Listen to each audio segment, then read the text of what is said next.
Bonjour à tous, je vais vous présenter l'extracteur de jus, un appareil que j'utilise dans ma cuisine très souvent, qui est beaucoup plus performant qu'une classique centrifugeuse ou même qu'un blender, aussi puissant soit-il. Alors contrairement à cette dénomination d'extracteur de jus, cet appareil est capable à la fois de faire des jus de fruits, comme ici un jus de pommes et de poires, mais aussi des jus de légumes, des jus d'herbes ou des laits végétaux. Ici, je vous ai fait un lait d'amandes et de noisettes. Il fait aussi des smoothies et très intéressant, il est capable, avec sa puissance, d'extraire des purées à partir de fruits secs et de fruits oléagineux. Ici, j'ai par exemple fait une purée de graines de sésame et de graines de courge. Alors l'appareil que j'utilise est de la marque Angel, considéré comme ce qui se fait de mieux parmi les extracteurs de jus, en termes de robustesse, de simplicité d'utilisation et surtout de qualité de broyage. Je vais y revenir. Alors il existe trois modèles, le 5500, le 7500 qui est celui que j'utilise et le 8500. Ces modèles sont identiques sur le principe du fonctionnement. Ce qui les différencie, c'est juste l'option d'une marche arrière automatique pour ce modèle et le modèle 8500. Ce qui est intéressant, c'est par exemple vous oubliez un noyau et eh bien l'appareil de lui-même va faire une marche arrière pour le débloquer. Et pour le 8500, la seule différence avec celui-là, qui est considéré d'ailleurs comme la Rolls des extracteurs de jus, eh bien le 8500 est fabriqué avec un inox ayant une teneur en chrome identique aux appareils utilisés par exemple dans le domaine chirurgical, qui va lui garantir l'absence totale de corrosion même si l'appareil reste un peu avec de l'humidité. Alors, je vais vous le présenter. Voilà tout d'abord le bloc moteur, très compact, donc facile à ranger, même s'il est très lourd, puisqu'il fait 10 kg. Il a une puissance incroyable de 180 watts et il ne comprend, vous voyez, que 3 boutons. Marche avant, marche arrière et le bouton stop. Alors, il est associé à un tamis d'extraction qui va venir comme ceci. Donc, ce tamis d'extraction, eh bien, il comprend des petits trous par lesquels va passer, donc les aliments passent par ici. Ensuite, ils vont sortir par ces petits trous. Vous voyez que la longueur est très importante pour un extracteur de jus, ce qui va permettre d'avoir le maximum de jus qui va en sortir.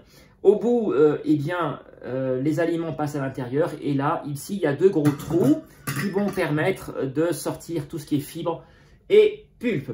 Alors, il existe trois types de tamis. Ce tamis qui est fourni avec l'appareil pour les jus.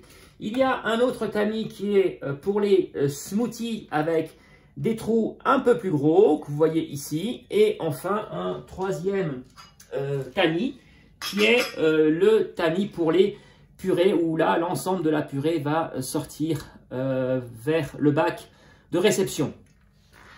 Voilà, alors la spécificité du Angel, ce sont ces deux vis là qui vont permettre un broyage d'une part très lent puisqu'on est à 86 tours par minute au niveau du broyage. Donc vous voyez les aliments, la carotte va arriver là et va être broyée en passant comme ceci. Ensuite le système de filetage va permettre une avancée vers donc l'avant et donc ce système est unique parmi l'ensemble des extracteurs de jus.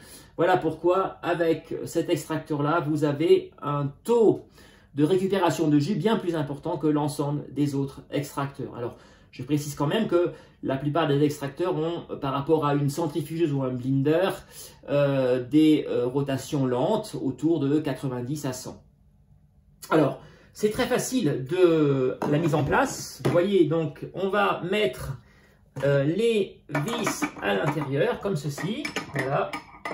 Très facile d'utilisation. Ensuite, on glisse le tamis comme ceci. Vous voyez qu'on ne peut pas faire plus simple. Il y a juste un seul clapet à fermer. Très simple. Ça y est, c'est fini. Prêt à utiliser.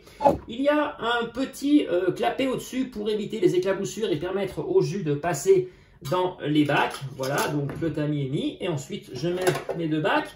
Donc un premier bac pour les pulpes et un pour le jus.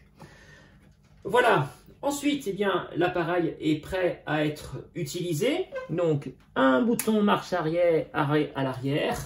Et ensuite, je suis prêt pour faire mon jus. Alors, il est fourni avec un bouton poussoir. Ce qui est intéressant, c'est notamment pour voir la qualité de l'appareil. Je le mets en route, voilà. Et vous voyez, comme les deux vis sont à la même hauteur, eh bien, il n'y a pas de risque de se faire avaler le pressoir parce que je vous le montre, il n'y a absolument aucun risque. Contrairement aux autres extracteurs de jus où si vous ne faites pas attention, eh bien, vous risquez de vous faire avaler votre bouton poussoir. Alors je vais vous présenter très rapidement un jus d'automne avec des carottes, des betteraves rouges crues et de la figue. Alors j'ai coupé mes carottes. Alors on peut prendre des morceaux de carottes plus gros. Plus on mettra des carottes fines et plus facilement elles vont pouvoir passer entre les dents dans le filetage des vis. Voilà. Alors ensuite, eh bien, je mets mes ingrédients. Je prends mon bouton poussoir. C'est pas la peine de pousser forcément très fort. Et vous allez voir le jus qui va apparaître avec, vous voyez, le jus commence à apparaître avec ici la pulpe. Et vous voyez, il y a très peu de pulpe qui sort parce que justement, on est sur une qualité exceptionnelle en termes de... Voilà. Donc, c'est pas la peine d'appuyer très très fort. Le système marche tout seul de lui-même. Je vais mettre un peu des figues. Voilà. Une figue. Alors, je vais mettre mon petit... Voilà. Il faut bien penser à positionner correctement le clapet qui vient dessus. Et voilà. Je vous montre donc. Je vais arrêter ici la présentation. Voilà. Alors, encore peut-être une ou deux betteraves crues. Vous entendez le bruit, il est relativement silencieux. Voilà. Alors, je l'éteins. Alors, on peut aussi, pour avoir une complète extraction du jus passé, on l'éteint. On met un petit peu de marche arrière. Et ensuite, on repart en marche avant, ce qui va permettre de récupérer encore un tout petit peu de jus et enlever tout le reste de fibres. Alors, je l'éteins. Et là, vous constatez, ce qui est extrêmement intéressant de voir, c'est l'aspect quasiment sablonneux des fibres qui sont restées parce que l'essentiel du jus est allé dans le bac à jus.